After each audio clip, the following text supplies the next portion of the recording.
Welcome to Command Shift Left, the podcast that helps you navigate the treacherous waters of the software development, ops, and security world while also diving into the hot current trends in the industry. Join myself, developer Philip, our co-host or Vice. Hey audience! As we battle through hilarious real-world stories, pro tips and hacks for navigating your way around developer security, learning about our Shift Left life, and life stories that have saved our ass.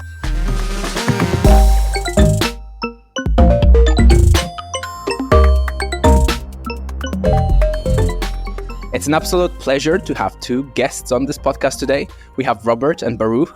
It's awesome to have you here. And without any further ado, and in no particular order, let's start with short introductions, and maybe let's kick off with Robert.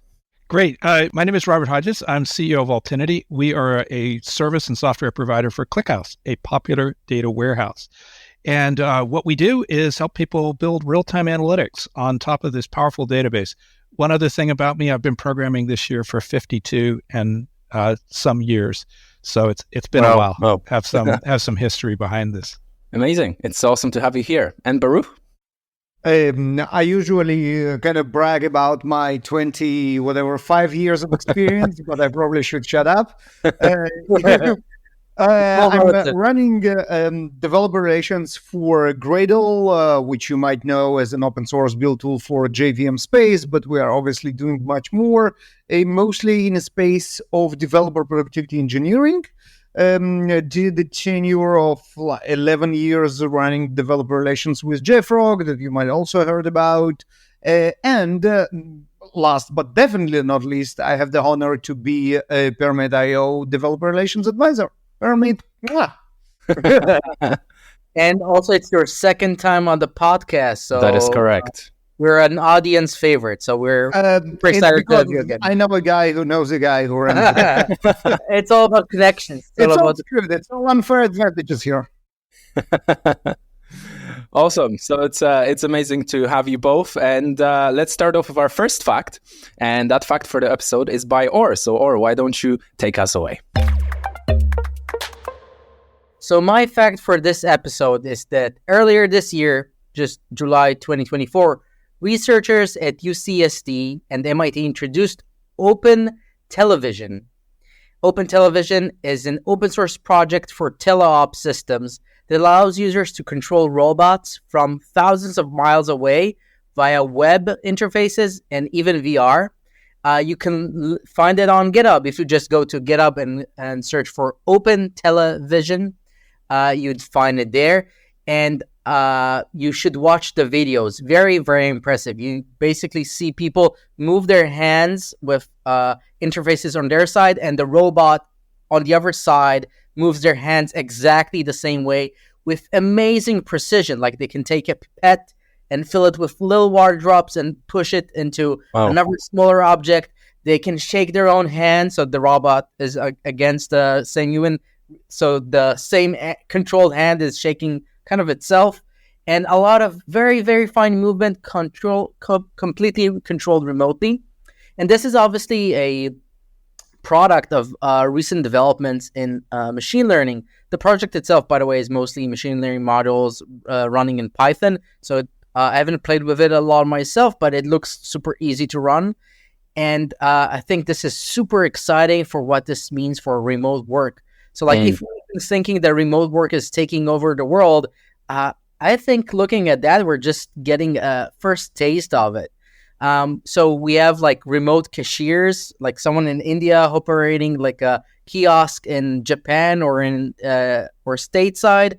Now imagine people operating farms from you're in Thailand, but you're picking apples in New Jersey. Or you're a surgeon in Japan and you're operating on someone in the UK or anything. And through the high connectivity that we already have with our internet infrastructure and with the really fine-grained control that we get from machine learning, this seems like on the cusp of really taking over a lot of spaces. And what's the latency like here? Is it instant? So obviously the latency is dependent on the physical distance. Right. But that can be resolved by controlling the leg of the overall system. So like, because it's a robot, you have very fine movement. Like in surgery, you can control what's moving around. So the latency is less of an issue. The issue is the granularity of control and how fine it is. Right. I think the leap forward here. For a lot of time, we've been trying to solve this by programming, like having the software be defined by humans on how to have the right gestures. And obviously, the advancements in AI really allow us to do those calibrations through data sets a lot better and a lot faster. And I'd like to ask you folks, what do you think about this? First of all, what do you think this means for remote work? And what do you think this would mean for our economies? As I feel like this might be a game changer. I have a question and an assertion. Well, first of all, I think this is way more likely to pay off than a lot of the investment in AI overall right now. I think that's going to be a complete bust, and we're just in the before picture for what are going to turn out in some cases to be completely disastrous investments. But my other question, which is kind of related to that, is how does AI play into this? How is it that AI, or you mentioned machine learning, how is it that it helps enable this work better? So from what I gathered, they were able to feed data sets of movement, of recordings of basically captured movement from the same system into a model, and then that model is able to fine-tune how that gets translated into the machinery of a robot on the other side. And because you can iterate and fine-tune it and give it feedback, you can quickly get to a situation where the actions of the robot correlate to what you actually want the driving movement right to be. Like building a haptic interfaces or something like that. And yeah, that makes sense.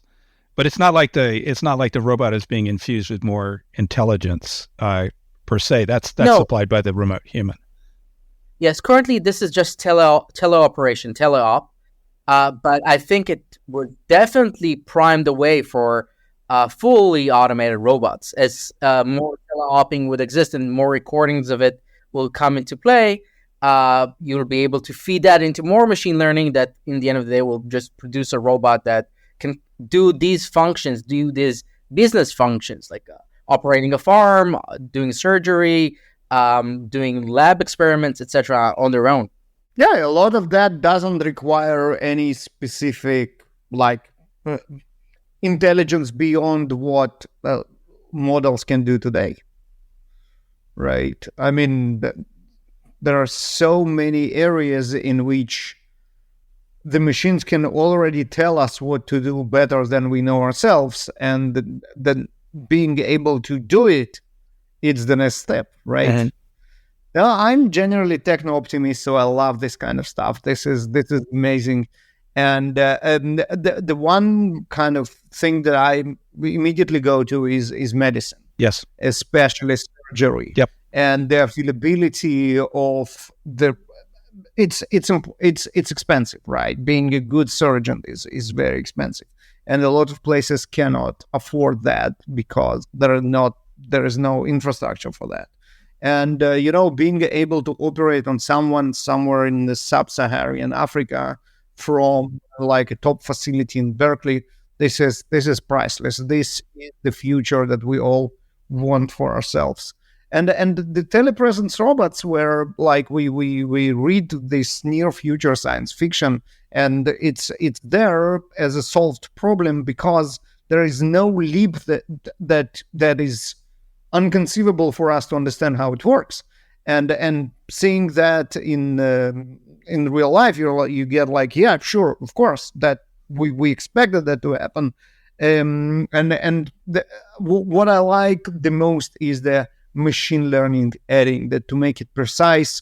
This is what we actually needed. This nudge from the models that will be able to translate our gestures better to what machines can do. Yeah, no, I love this stuff. Yeah, I think when talking about this kind of technology, there's always the positive and the really beneficial side.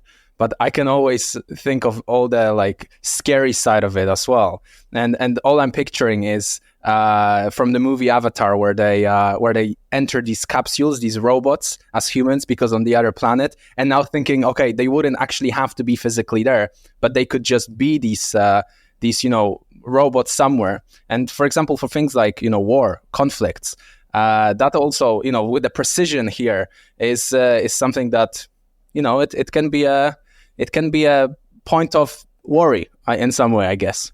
Yeah, there are a couple of Black Mirror episodes that are based on this premise.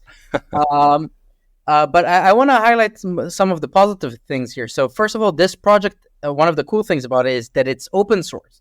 We have a lot of companies that are developing teleops and ability to operate robotics, but most of it is just closed source, proprietary, and it's not shared with anyone. Right. So this thing being open source, this being based on common AI technology, common machine learning technology, like just running this on Python and Keras and stuff like that, means that everyone can now adopt this into projects that they're doing.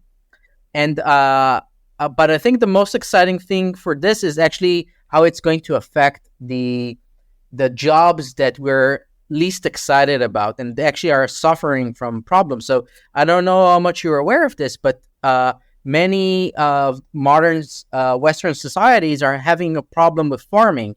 It's hard to get people to come and work in the farming field. It's hard to get farm hands because less people want to live in the rural areas, and less people want to work in the sun and in hard conditions.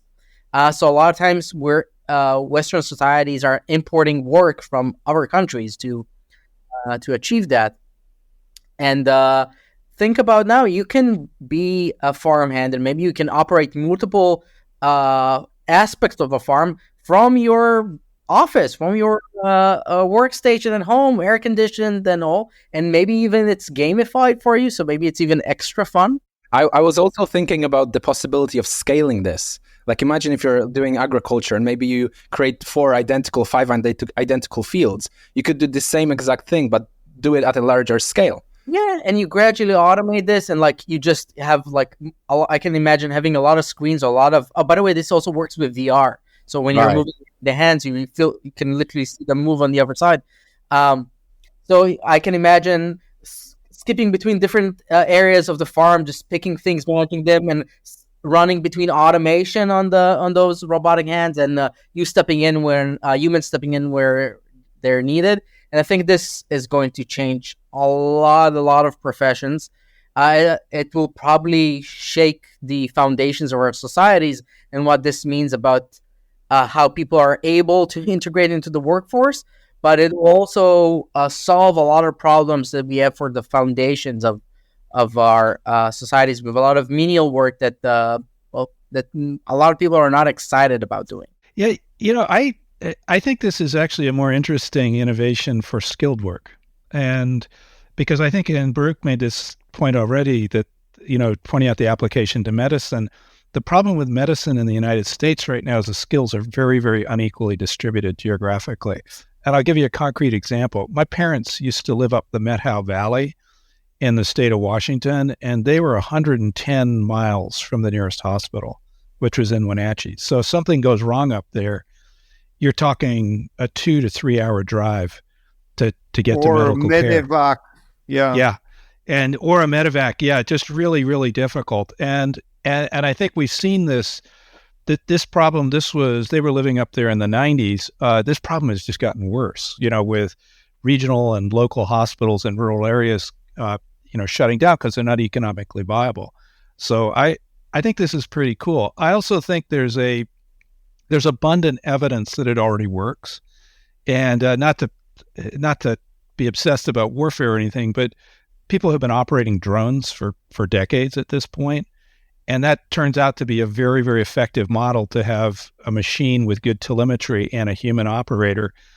It just works. I mean, and it's been proven in environments which are both dirty and confusing. If it works there, if that kind of model works there, it's clear it's going to work in places that have high quality networks and you're not getting shot at. Yeah, and say what you want about the whatever, like defense industrial complex, it definitely drives innovation forward. That's for sure. Always has been. Yeah. And I also, there's another thing to like about this. I'm sort of a weak AI guy. So I think of AI as being most effective when it's combined with humans. And I think a lot of the Silicon Valley thinking on AI has been sort of focused on creating artificial general intelligence, whereas the really interesting opportunities are to combine the strengths of AI with the strengths of humans. And that's where, because like, look, humans, I was at a Meta conference last week, and one of the people who was involved in training for Llama and operating the Llama 3 models pointed out that the amount of electricity that goes into training these models and operating them is staggering. Whereas the three of us, or the four of us together, our brains are currently running at maximum about 100 watts altogether. So I've heard numbers that go from 10 to 25 watts. Human brains are incredibly efficient, and we shouldn't ever sell that short. I have like a wealth of stories about this that, stuff that come out of the analytic field where I work right now. So I think this is a really interesting idea. It sounds like the human brain is very good for inference, but I'm not sure if it's as good for the training. Like to train me to the position that I'm at took decades, literally, and in some other cases it takes at least a couple of years to get a human to be productive. Like your first, I'd say, 5 to 6 years, pretty useless. Well, let me give you a counterexample. Do you have kids? Yes. Okay. So how many times do you have to show your 4-year-old kid a hot dog before they cotton on to the fact that it's a hot dog and it's good? Well, 4-year-old, not many times, but like a 1-year-old, 2-year-old, you need to do By it the like time they're 3 or 4, they get usually one is enough. That's the general intelligence. Yeah. Whereas, how long would it take you to train a model to recognize a hot dog in a picture? You might have to have millions of impressions of images before it could do that identification. If you have the data set to date and the relevant computing, it will take a lot of energy, but it will probably be within hours. Right, but and it's getting better, right? The neural networks getting better, and obviously the compute, the availability, the price, the energy, everything. It's more slow. In the end of the day, is here with us, and also it will be highly specialized. Like you teach it to recognize a hot dog, it's pretty much just hot dogs until you give it another data set. Yeah, no, but what I mean is baby steps. Speaking about babies, pun intended, right? And we are now, our networks that we train are baby level, but you know what? Wait 5 years, it's going to be a completely different world out there. Yeah, I'm not so. Yeah, I don't want to be. I'm a techno optimist, and but I'm also an optimist about humans as well. And I think the numbers that we're seeing in terms of the investment for the people like Google and Meta and OpenAI are putting it, they are spending hundreds of billions of dollars to train these models. What are we getting out of this? Well, like a really great application is if you go on Zoom, you can get something like Fathom to record your Zoom and do a summary for you. That's a really great feature because I don't like to take notes, but you know what? I pay $10 a month for that. There's no way the hundreds of billions of dollars that are going into investment are going to get repaid. But that's how the markets work, right? This is your venture capitalism. They invest money, a lot of money with very high risk and very high reward. And maybe the reward will be there and maybe it won't. And you know what? If it won't, for most of the humanity, no harm done, right? This is how it works, and there are countless examples. I mean, there's railroads in the 1900s in the United States, just spectacular investments, financial chicanery, collapses. It created railroads, but the people who invested in it, by and large, tended to lose their money. Another example was the overbuilding of mobile networks or networks in general in the late 90s during preceding the internet boom. Huge overbuilding. I mean, I don't know that much about networks. My understanding is there's still unused fiber out of those unused networks out of those days because they so overbuilt it. So this just looks like overbuilding to me. It's I'm not saying that. I mean, this is the game. There is high risk, high reward here in play, and obviously the FOMO is one of the biggest drivers for investments everywhere, always. And you know what? We'll see. We'll see. It's for sure not for nothing. It definitely drives the industry forward. Obviously, maybe overspending, maybe overdoing, maybe putting the entire accents in the wrong places, but it definitely moves it forward. I say this is a good question for our audience, and you folks should come on our Twitter and LinkedIn and express your opinion. Is this going to make our economies explode? Is this going to create problems in the workforce? Is this going to create a utopia? Who knows? Share your opinions, and we might share those back as facts on more Command Shift Left episodes. If you look for us on Twitter, that's just Shift Left. That's the tagline, the tag name there. And I think on this exciting note, we should move to our next fact. And that fact belongs to Baruch. Baruch, blow us away. Yes, so hear me out. I think we solved DevOps. A minute ago, wait! I have something. Can you just send me an email message and tell me where the solution is? I gotta go. So I'm not saying that everybody are doing it. I'm not saying that whoever does it correctly. I'm not saying that the entire industry even knows how to do it correctly. All I'm saying is, if you want to do it correctly, by now, 15 years down the road, we know what to do and how to do it.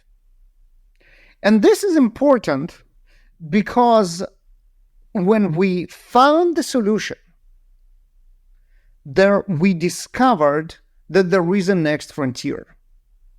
And the next frontier for me will be after we took care of our production environments with right approach to DevOps, which we know how to do, although not a lot of us doing.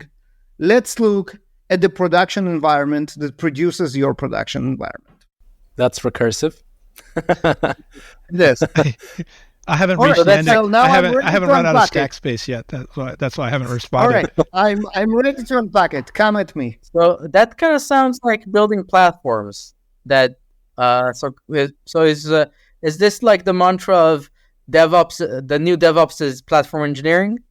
Part of it, yes. So platform engineering for me is a very important part of DevOps engineering implementation, if you wish, right? For me, that is what what's it called? SRE, site reliability engineering, was supposed to be, but never was.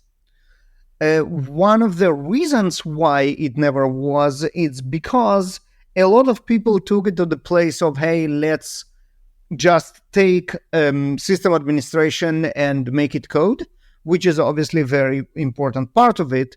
But in the way, it lost the dev of the DevOps in it, right? The entire hey, let's see how can we automate changes to servers that led to Docker and Kubernetes and everything else. It's in the end of the day still was a very, very ops story, right? It was curated to solve ops problem, which is we don't want to deal with different servers and different software that is not compatible with those servers to release them to production. And but it was very one-sided, and this is the opposite of what DevOps was supposed to be. And platform engineering, by being built from the ground up towards the developers, it is a developer platform engineering in the end of the day, solved this problem because it had to bring the customer of the ops people, who are the dev people, to the center. I think you're right. I think the problem is solved in a way that that we've reached a turning point. And when I started programming, I mentioned at the beginning of the talk, I started a long time ago. There was no source control. There was no notion of CI/CD pipelines. There was no notion of no automation tools to manage environments. Did anything exist? Wasn't it like fuel floating above the waters? Yes, right. Hardware. Well, and holding a pack of cards. That's a yeah. So we, like your programs were physically represented in boxes of cards. But I think the thing that really changed, is that successful systems tend to be ones that you can incrementally build. And what DevOps does, if you're doing it right, is you're backed by source control. You have CI/CD pipelines to develop things. You have automation tools. So just pick your favorite. Helm, Salt. I don't care. It's Argo CD. The point is that you have infrastructure as code where you can represent the shape of the system, including both the operational configuration, something we used to control through manual procedures and word of mouth, as well as the application logic. It's all bundled together. And once you set this up, it puts you in a situation where you can basically incrementally change your systems. And I think that's really important, because to build big things, you got to do them in pieces. And you want something that's stable, so that if there's something you want to do, you can just add something, like, hey, add a new jar file, or, add more Go routines, or add another Helm chart. You can just put them in incrementally. You can then push them out in a stable way. And this ability to build incrementally and effectively is the key to building really big systems that actually work. So Baruch, I'd say it's kind of like, how with AGI people talk about the singularity, where, hey, we've hit the singularity for DevOps. That I think that's what I mean, right? If we really want to apply DevOps correctly, we know what to do and how to do. We might not want to do it eventually because tons of different reasons, right? Organizational dynamics, as I would say for now, it's the biggest reason why you wouldn't do it, like companies won't do it. But in the end of the day, it is a solved problem. You might not use it, but the solution is there. And when I talk about the next frontier, the production environments for your production environments, I obviously talk about development environments, which lack the basics that are solved for our production environments. Stuff like observability, right, for your development environments. Or do you know how long it takes to build your product in for each and every your developer? Ask you as the CEO.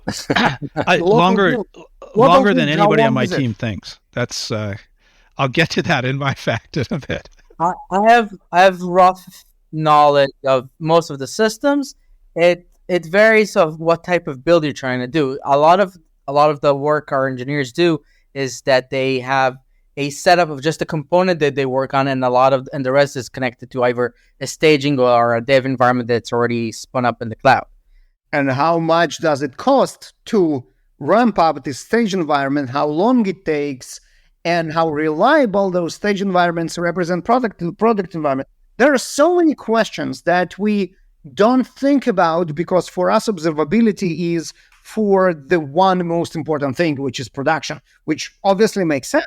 But this is the next frontier. After we figured out what observability is for a production environment, well, Philip moves for a vacation to God's not where the internet is not great, and suddenly his productivity drops. Who knows about it, right? Maybe he didn't, maybe no one knows about it, right? This kind of stuff. So observability, generally bottlenecks, right? The whole idea of theory of constraints, that the next evolution is DevOps.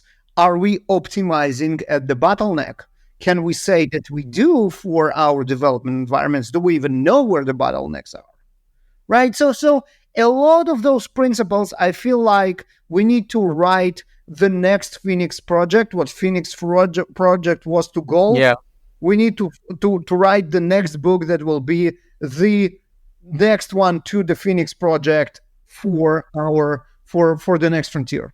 Jin Kim, who wrote the Phoenix Project, he has another book called the Unicorn Project, if I'm not mistaken, and it kind of touches on testing and staging and dev environments, but I don't think it goes into the depth and definitely not the recursion and comparison to the level of management that we have for production. It mainly talks about just having the processes to even address testing and dev environments before we go to production.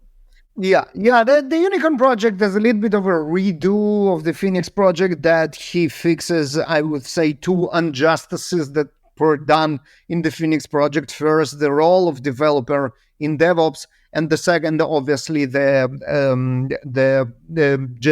gender or generally inclusivity in the first book. So it's a great book to read, but it's still about DevOps and not about the next things. So going back to kind of fundamentals, when we're talking about a production environment for a production environment, what is the main reason why we're not putting as much attention into, let's say, our staging as we are into production? Is it the time and the cost associated with it? The money, yeah?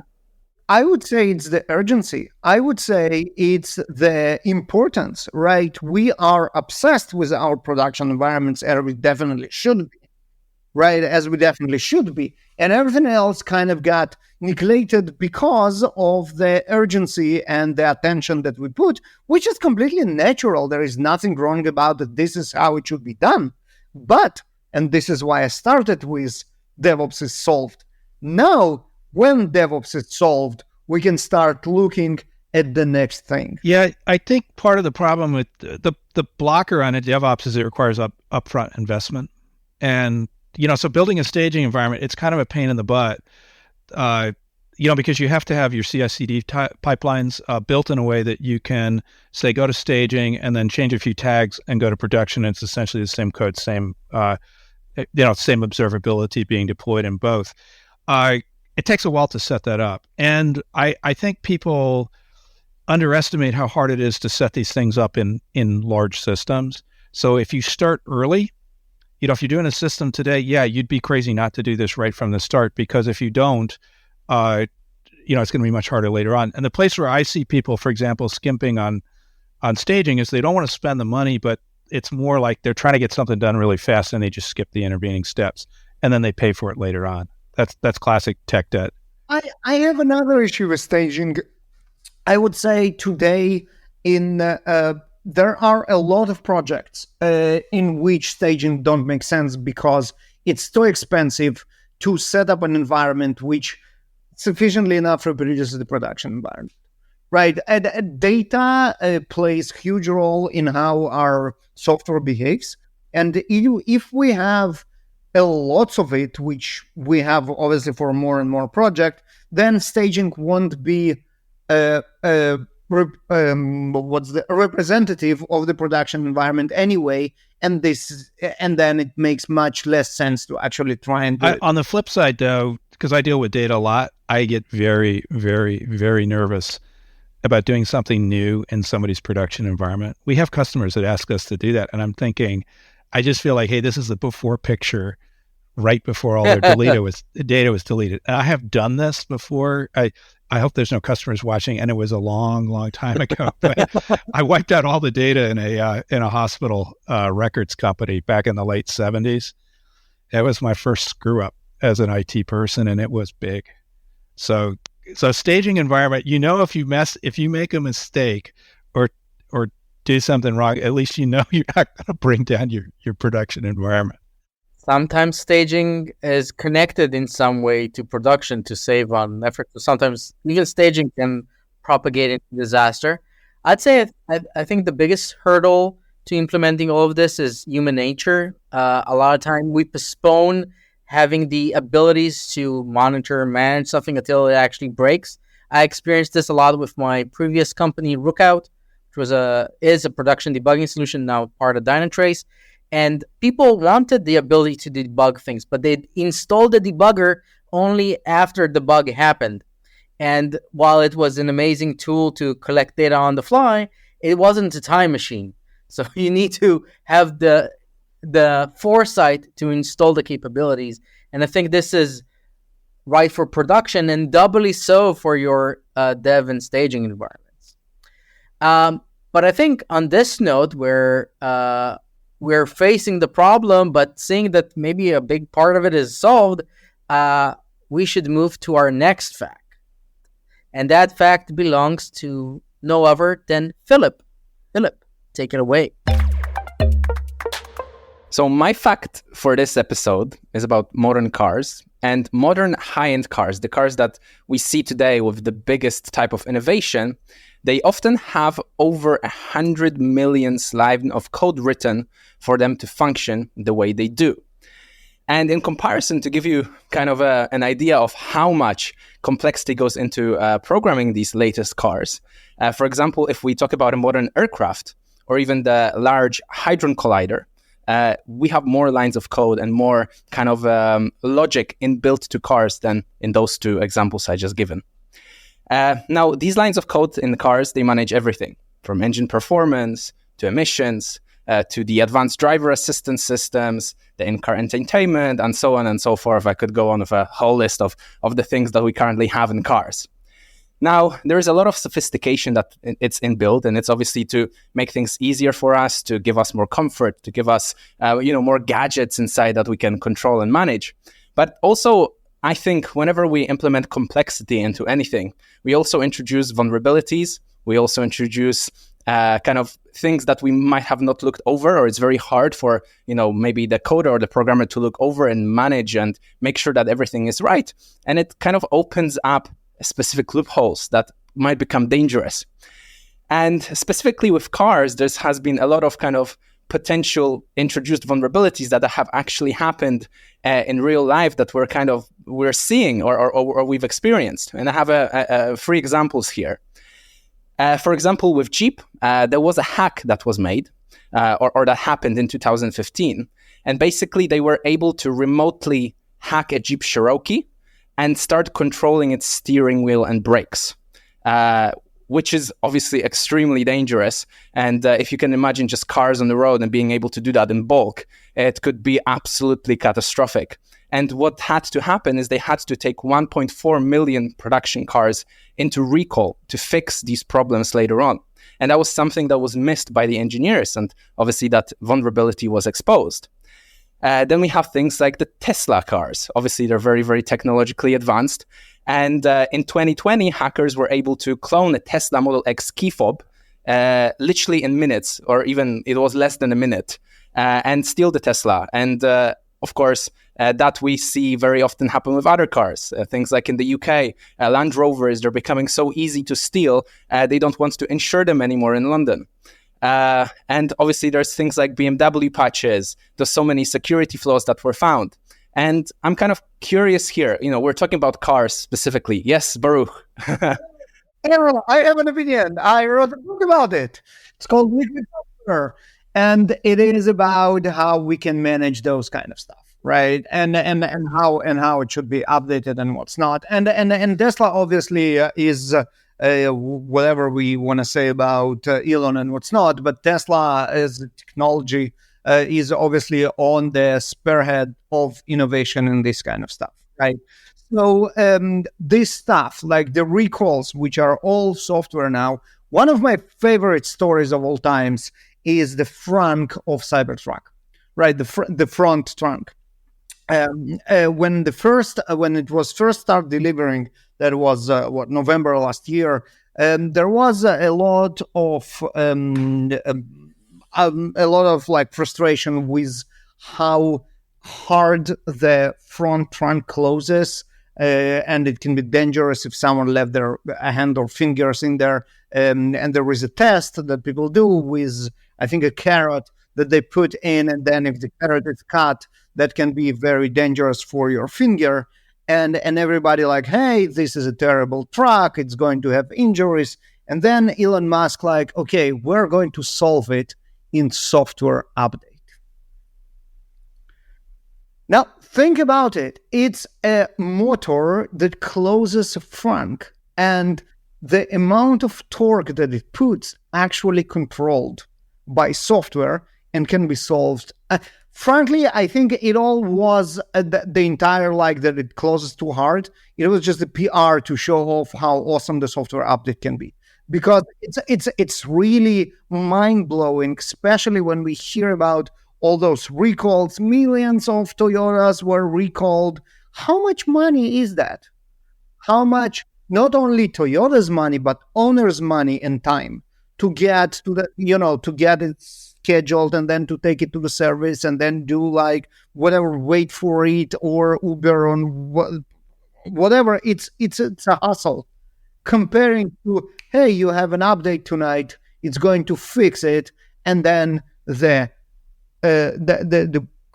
front cover will be more gentle, right? So there is.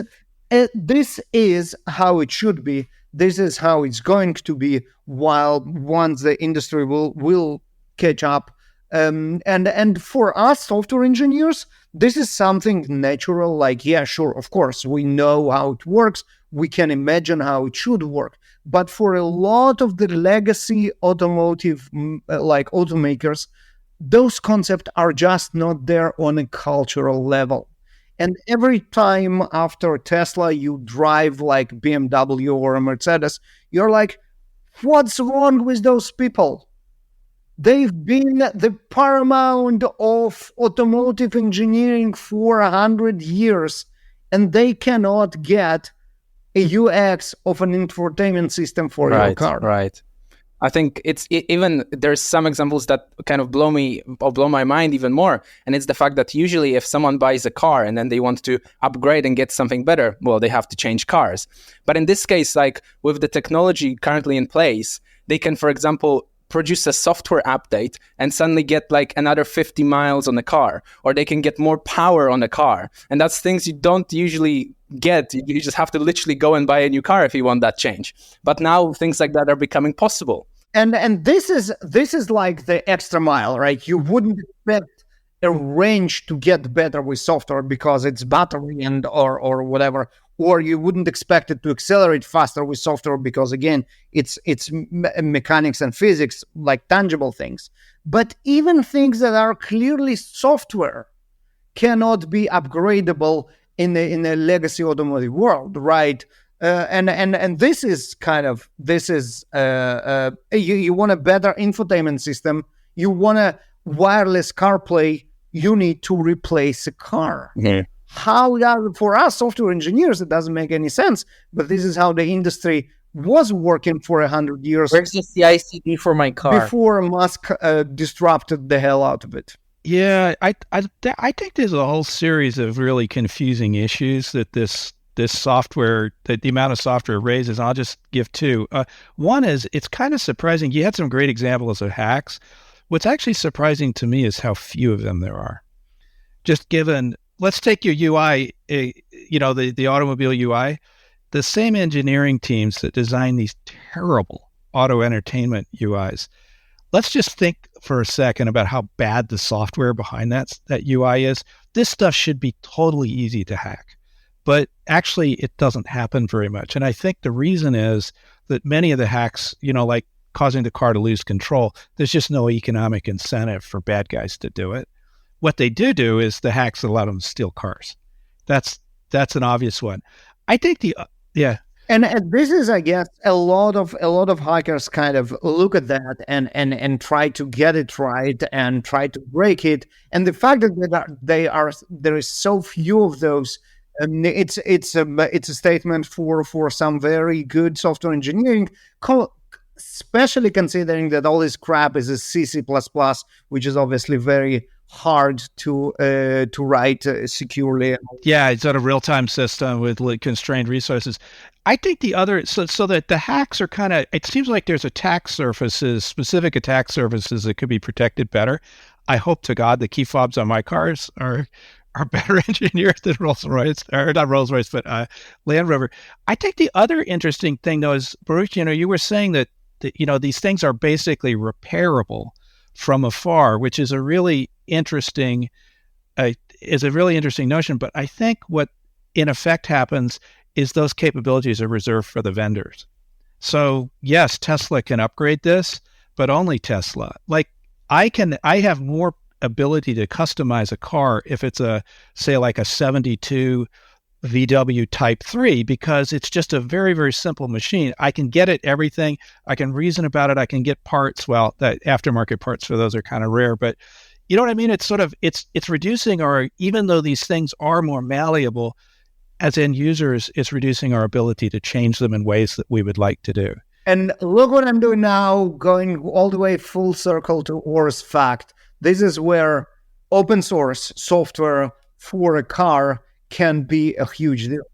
Yeah, yeah, and I think that is, and I think and then the corresponding, for vehicles and for other machines, the corresponding, sort of social movement is not open source licenses, but right to repair. Saying, hey, you folks cannot sell me a book and then claim it's, and then take it away from me. You cannot sell me a tractor I can't fix. I'm like, this just seems like such an obvious issue that every single human being should be in favor of allowing these things to be repaired. And I think open source shows how it can be done. Yeah, and but I would say that's the next phase, right? First, we need those terrible monopoly capitalists to come up with software that can do it. And then we, as a communist collective, we can come and say, hey, now we need it for free. And as someone who's come from or survived a communist society, I'm surprised that you were promoting these ideas. I will have to cut this in editing. Some are too impressionable. But I will say that there's pros and cons to on all of these items. I just want to give a con on the how software is so the advantages of the software being updatable becoming into something that is not as ideal. So, for example, there are car manufacturers that have tried to build subscription models on these software changes. So, for example, if you want your seat warmers to work, you need to keep paying a subscription. Right. Maybe in the future they'll say, "Oh, you have exceeded your quotas of turning right. If you want to turn right instead of doing 3 lefts, please insert another coin into the gasket or something." But for one, I'm excited about open cars and open everything, and I do think that it's coming. So with that sliver of hope in this dark sea of communism and extreme capitalism, I think it's time to move to our fourth and last fact for this episode, and that fact belongs to Robert. Robert, take it away.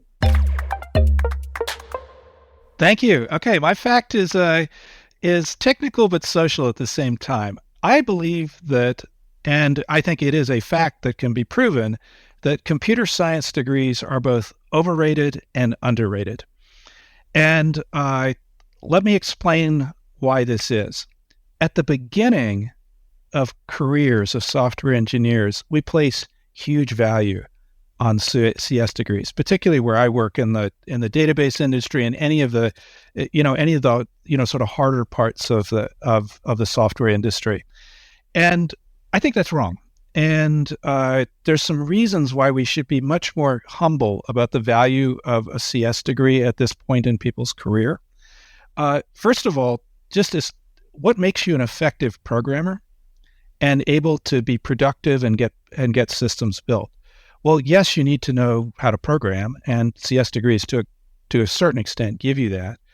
But the thing I've always found that really characterized people who were great were things like they could communicate clearly. So actually, you could argue that, reading Cicero and understanding the tools of rhetoric is more valuable than understanding compilers. Another example is just basic math ability.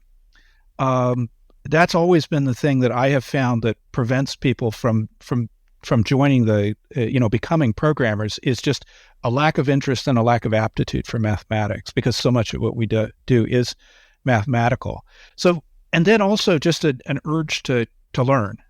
Because what you get in a CS degree at least in many of the programs, is often a snapshot in time. For example, think of all the CS degrees where people were experts in Pascal when they came out. Who's building big systems in Pascal? There's a few, but not many. I think there's also a final thing, which is sort of from outside. We place a very high premium on CS degrees for hiring, and we use it as a filter. And I think what that's done is effectively leading to a workforce that's less diverse and less interesting, because there are major hurdles for people to get through CS degrees. So basically, your workforce is the people who come into those degree programs. That's your funnel, as opposed to a more diverse workforce. And I'm not just talking about like racially or ethnically. I'm also talking about from different backgrounds, the things that help you build strong teams. So I think I think we overvalue CS degrees early in their career. I mean, I'm not saying that they're useless.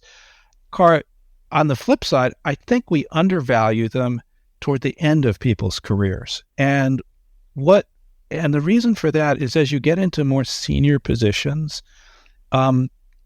it's not enough just to be a people manager. There are basic principles of software engineering that are founded on computer science that really don't change very much. As a practical matter, so things like log structured merge trees, that's sort of a traditional organization of storage for databases that exists in various forms. That's developed back in the 80s. It's still around. We use a form of it in ClickHouse, the database that I work on. So this stuff doesn't change. And having these, understanding these principles, particularly when you're leading projects or managing things, is really important. And I think there's a practical proof for this in the database industry, where if I asked you, how long does it take to make a database reliable enough so that it doesn't lose your data? How long would you guys say? Give a guess. It's in years. I'll give you a hint. I'm going to build a database, and how long before you can trust it not to lose your data? I would say, thinking about our experience with databases, everything newer than, I would say, 3 years at least, maybe 5. It's a toy, not like a production horse. We use, what do we use? We use Postgre, which is 12 years old, not mentioning stuff like Oracle and MySQL and all those. And then even Mongo, that is still hippish and young and what's not 20 years old. Postgres is actually, if I'm not mistaken, about 35 years old. Yeah. It's 10. Yeah. 10's my basic number. Yeah. That's when you can trust the database. I would think it shrinks, right? I wanted to say 10, but I think it shrinks because, just because everything is... You'll use them before. You'll use younger databases because they have some feature that you really need, like vector search or something like that. Exactly. You'll take a chance. Exactly. But the point I'm making is that these projects, things like databases, are hard to build. Any real-time system, anything that has to do with networking, systems that deal with security, they are very hard to build, and the people leading them, that's where the CS principles become really important, because these are the time to build a database has just not changed very much, because we're still dealing with the same basic problems with the same basic solutions that for most part we were using decades ago. So anyway, that's the basis of my fact. And as I grow older, I find that I keep coming back to these very basic principles that just come up again and again and again. And I think that's the thing where companies ignore that at their peril, and particularly the people that lead them. If they don't have those principles, you get problems like what's happening at Boeing. Yeah, it's very interesting, because lately it's almost becoming a trend for it to be encouraged not to go to university to study computer science, because, well, what most people say, well, you really don't need to get a good job. And that's kind of the principle that most people go with. Now, I have a huge community of people, and I've gotten the question so many times, should I study a computer science degree? Is this beneficial for me? And I always say yes, because from what I understand is university, it gives you the fundamentals. It gives you the exposure to a lot of different topics within computer science that, as a new individual wanting to go into a space, you get to explore. But most importantly for me, and what I think is, the main principle of university, it gives you opportunity and connections that you wouldn't usually get.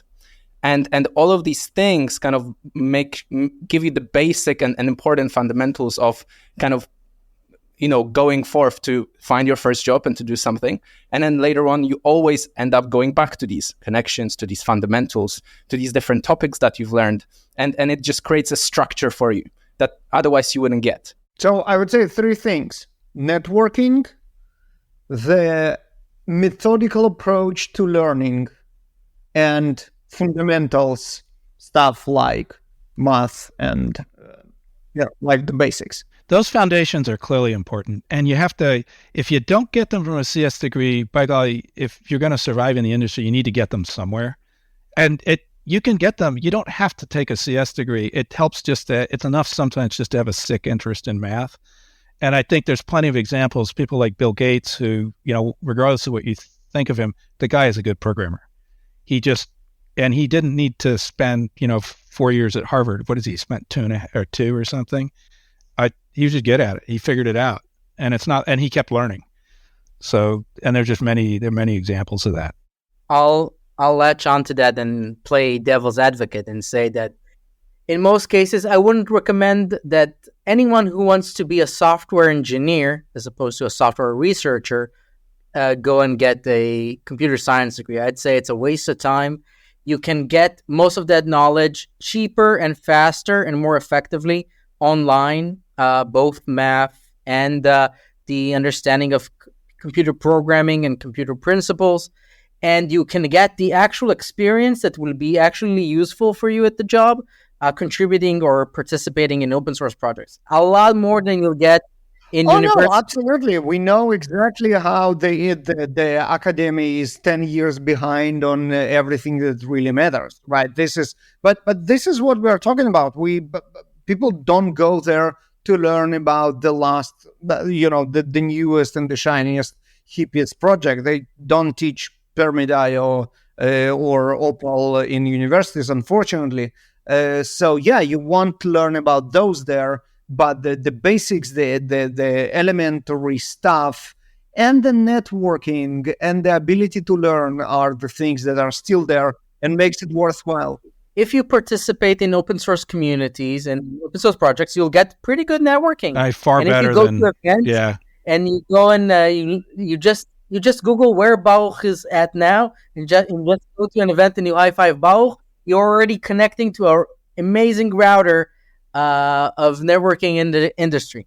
Well, this is true, but Baruch hopefully will be retired soon enough, and the network. I won't allow it. No one will allow that. Right, and the networking that my son is now graduated or Biden will have to step in and yeah. All right. Well, we'll talk about how much it will cost you. But what I'm saying is that networking that my son is now graduated with from his Master of Science degree, this networking will carry him forward for the next 20 years. It can get, and so well, and also if you come out of Carnegie Mellon, you're going to know your stuff. If you get a master's degree, that can set you on a path. And I don't think this is wrong. I think people need to do this, but I think that as a practical matter, if we're thinking about allowing more people to participate in this industry, getting a more diverse, and by diverse I mean one that has an openness to more ideas and more backgrounds and more ways of looking at problems, we should consider alternative paths. I think coding boot camps are very interesting. I think, though, the problem is they often take people who don't have the math background. What I would do is I'd go try and solve the math problem. And I think that's something where we should be thinking about, hey, how do you get people out of high school so that they actually understand the basics of set theory, and logic, stuff that's actually useful, not calculus, although calculus is fun. Calculus is really fun. My daughter's one of my kids is it's useful for a lot, but not all of it. But yeah. But being able to do a proof, for example, that is a really, really fundamental skill. If you can do proofs, you're gonna go far in computer science. And this goes into a lot into learn how to learn, basically. And on that mixture of positive notes and debate, I think it's time for us to wrap up. Baruch, Robert, thank you very much for joining us on this exciting episode. And I hope you maybe come for more. Baruch, you need to at least get to 3. And Robert, Sure. Maybe third time it will be something that's actually good. Yeah. We'll see. We'll keep trying. I'll be back. This has been really fun. Thank you so much for inviting me. Thank you for having us. Or Philip. Cheers. Bye. I think this is the perfect time to wrap up the show. If you liked this podcast, tell your friends about it. If you didn't like it, tell your enemies about it.